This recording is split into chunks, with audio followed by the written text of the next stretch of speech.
नमस्कार दोस्तों, ये जो ड्राइंग आप देख पा रहे हैं इसमें पूरा कंप्लीट एक डिटेल ड्राइंग है जिसको कि हम ऑटोकैड में बनाने की कोशिश करेंगे।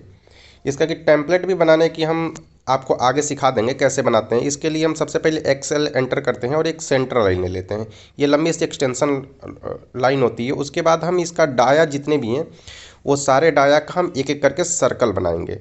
सारे डाया का जो पीसीडी हो गया, आईडी हो, ओडी हो गया, इन सब का। तो हम सबसे पहले सी एंटर करते हैं, फिर डी एंटर करके उसको उसी लाइन पर पिक पॉइंट पे क्लिक करके और उसके बाद डायमेंशन डाल देते हैं। एक एक करके सारे डायमेंशन डाल देंगे। सबसे पहले बड़ा वाला डाया डाल दिया, उसके बाद ये जो बाहर का है ये छोटा वाला उसको डालते हैं।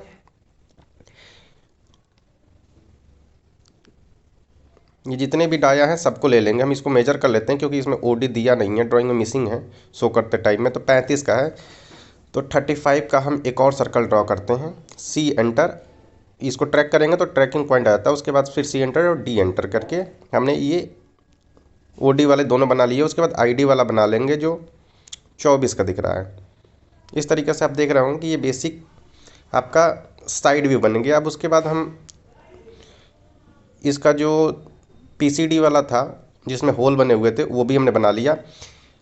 इसको हैचिंग लाइन या फिर वो डॉटेड लाइन में बाद में कन्वर्ट करेंगे। पहले हम केवल वो बना लेते हैं। उसके बाद इसका centre line, vertical centre line भी हम ड्रॉ कर देते हैं। वर्टिकल लाइन सेंटर ड्रॉ करने के लिए F8 का उपयोग करके खड़ी लाइन एक बना देते हैं। उसके बाद फिर हम इसको नीचे पिक पॉइंट से क्लिक करके और नीचे की तरफ लाके इसको सेंटर पर रख देंगे। उसके बाद हम इस पर एक सर्कल ड्रॉ करते हैं जो कि होल का काम करेगा। जो इसमें 4 होल बने हुए हैं उसको एरे की मदद से पोलर एरे पे क्लिक करते हैं, पोलर पे, और उसके बाद क्वांटिटी हम सेलेक्ट करते हैं 4। और जब 4 सेलेक्ट करेंगे तो ये 90 डिग्री पे 4 आ जाएगा। आपको मन चाहे अगर 10 बनाना है तो 10 के लिए कर सकते हैं। और जिसके एलोंग बनाना है उसका सेंटर पॉइंट देना होता है। ये पोलर एरे की मदद से हमने ये 4 सर्कल बना दिए। उसके बाद इसको हम प्रॉपर्टी में जाकर जो लाइन था उसको कन्वर्ट कर दिए सेंटर लाइन की तरीके से। उसके बाद ये जितने भी हमारा पॉइंट है, हायर पॉइंट, उन सबको सर्कल का उसको हम प्रोजेक्शन डाल के साइड व्यू में यूज़ करेंगे। इससे इजी हो जाएगा बनाना। सब पे एक्सेल एंटर करके वो लाइन डाल दिया। उसके बाद एक मनचाहे दूरी पर हमने ले लिया। उसके बाद सारे जितने थिकनेस हैं उतने थिकनेस पे ऑफसेट करते चले जाएंगे। 1 बाई 1 ऑफसेट कर देंगे। तो ये जो थिकनेस है वो सारे थिकनेसेस के लिए ऑफसेट करके उसके बाद ट्रिम कर देंगे एक्स्ट्रा लाइनों को। तब आपको क्लियरली समझ में आने लग जाएगा। अब ये 10 mm वाले को हम ऑफसेट करते हैं, वो एंटर 10 mm ये कर दिया। अब एक्स्ट्रा लाइनों को हम टी या डबल एंटर कमांड का यूज़ करके ट्रिम कर देते हैं। ऊपर के भी लाइन को ट्रिम कर देते हैं। ये सारी लाइनें हमने ट्रिम कर ली। इधर के भी सेंटर लाइन को केवल छोड़ देते हैं, बाकी सबको ट्रिम कर देते हैं। इधर एक एक्स्ट्रा लाइन ट्रिम हो गई है, उसको हम दोबारा बना लेंगे, कोई दिक्कत की बात नहीं है ये। और उसके बाद इसको 2 तरीके से यूज़ करते हैं। एक्सटेंड कर सकते हैं, EX डबल एंटर करके एक्सटेंड कमांड का यूज़ करके, या फिर प्रॉपर्टी बार में जाकर मॉडिफाई टूल बार में जाकर एक्सटेंड कमांड का यूज़ कर सकते हैं। इस लाइन को थोड़ा सा और बाहर की तरफ खींच देते हैं, बड़ा कर देते हैं, जिससे कि ये प्रॉपर सेंटर लाइन जैसा दिखने लगे।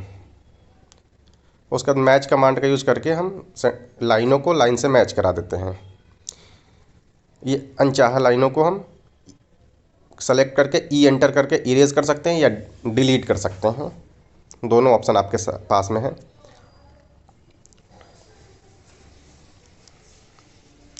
अंदर की भी जो आईडी वाला है उसको भी हम ऑफसेट करके उसको ट्रिम कर देते हैं, जिससे कि प्रॉपर आईडी जैसा दिखने लग जाए।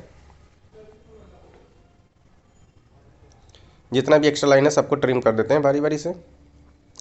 अब ये आप देख रहे होंगे दूसरी वाली आईडी का, उसको भी हम ऑफसेट करके बना देते हैं। ये ऑफसेट किया और अपोजिट डायरेक्शन में ऑफसेट किया। इसका आईडी कितने का था? 28 का था, तो 28 पे हमने 14 ऑफसेट किया है दोनों साइड में। ओ एंटर और 14 कर देंगे तो एक तरफ 14 और एक तरफ दूसरी अपोजिट साइड में 14 ऑफसेट कर देंगे सेंटर लाइन को। वो जहाँ पे आएगा वहाँ पर हम आईडी बनाएंगे। आईडी का जो काउंटर स्टेप है इसको एक्सटेंड कर दिया, फिर टी या डबल एंटर करके एक्स्ट्रा लाइनों को हम ट्रिम कर देते हैं। इसको भी ट्रिम कर दिया है। जितने भी एक्स्ट्रा लाइन है सबको हम ट्रिम कर दे रहे हैं जिससे कि प्रॉपर बन जाए। अब उसके बाद ये जो आप देख रहे होंगे डॉटेड लाइन, इसको हम ये एक्स्ट्रा लाइन को डिलीट कर देते हैं पहले। अब हम इसको मर्ज का यूज़ करके पहले इसको भी ट्रिम कर दें, थोड़ा सा निकला हुआ है। उसके बाद हम मर्ज कमांड का यूज़ करके लाइन से सेंटर लाइन को मिला देते हैं तो आपको दिखने लग जाएगा प्रॉपर। इस तरीके से हम इसको बना लेते हैं। एक्स्ट्रा लाइन इधर भी ट्रिम कर दें। अब बचा क्या है, हैचिंग लाइन बचा हुआ है, उसको हम डाल देंगे।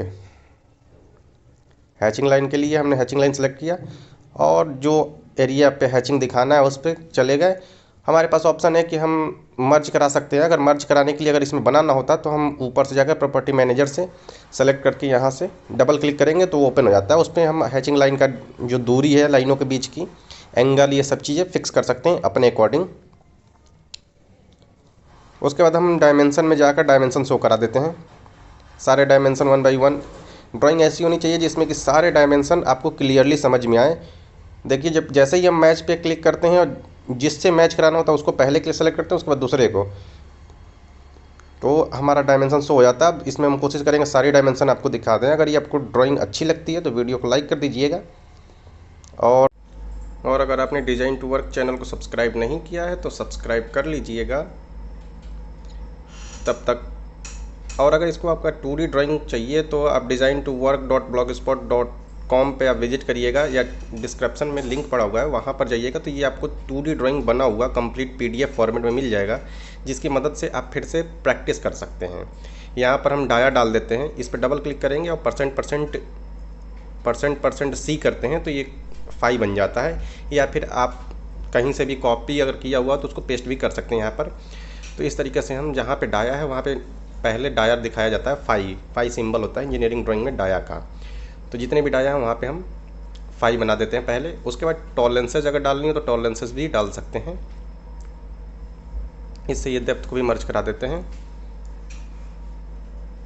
उसके बाद ये होता है पैरेललिज्म। ये पैरेललिज्म ये बताता है कि इसका टॉप फेस और बॉटम फेस दोनों आपस में कितने माइक्रोन के पैरेललिज्म के साथ टेपर है। ये डेटम दिखाया जाता है। डेटम ये बताता है कि किस बेस के रिस्पेक्ट में आप वो चेक करेंगे। तो आपको बता दें कि डेटम ये जो है ये बता रहा है कि इसके रिस्पेक्ट में जहाँ पर हमने 0.1 लिखा था टॉलरेंस, वो पैरेललिज्म को बताता है कि 10 माइक्रोन का। अब उसके बाद ये आप कोई सा भी फॉर्मेट उठाइए, उस फॉर्मेट में आप ये डाटा को फिल कर सकते हैं या अपना ड्राइंग को उस फॉर्मेट में रख सकते हैं। जैसा भी आपका जहाँ पे भी वर्क करते हैं उस वर्क के अकॉर्डिंग अलग अलग कंपनीज़ के अलग अलग अपना टेम्पलेट होता है, उस टेम्पलेट में अपना ये ड्राइंग उठाकर पेस्ट कर सकते हैं। इस प्रकार आप देख रहे होंगे कि लगभग आपकी ड्राइंग कंप्लीट बन गई। हैचिंग लाइन हमने वहीं से उठा लिया है जो ऑलरेडी बना हुआ था मेरे पास। अगर आपको बनाना है तो ये भी बनाया जा सकता है, लेकिन इसको हम इस वीडियो में नहीं बता रहे हैं। जो एक्स्ट्रा है इसको डिलीट कर दीजिए। अब ये सेक्शन बता रहा है कि आपको इस लाइन से पर्टिकुलर आधा काट कर जो दिखाया गया है वो सेक्शन व्यू साइड में आपको दिखता है। इसको थोड़ा सा एडजस्ट कर देते हैं। तो इस प्रकार ये आप देख रहे होंगे कि आपकी कंप्लीट ड्राइंग बन गई है। अब इसको हम थोड़ा सा वहाँ से डिलीट करके और ये अपना जो नया बनाया हुआ है इसको हम उस जगह पे पेस्ट कर दे रहे हैं। इस प्रकार यह हमारी ड्राइंग कंप्लीट बन गई।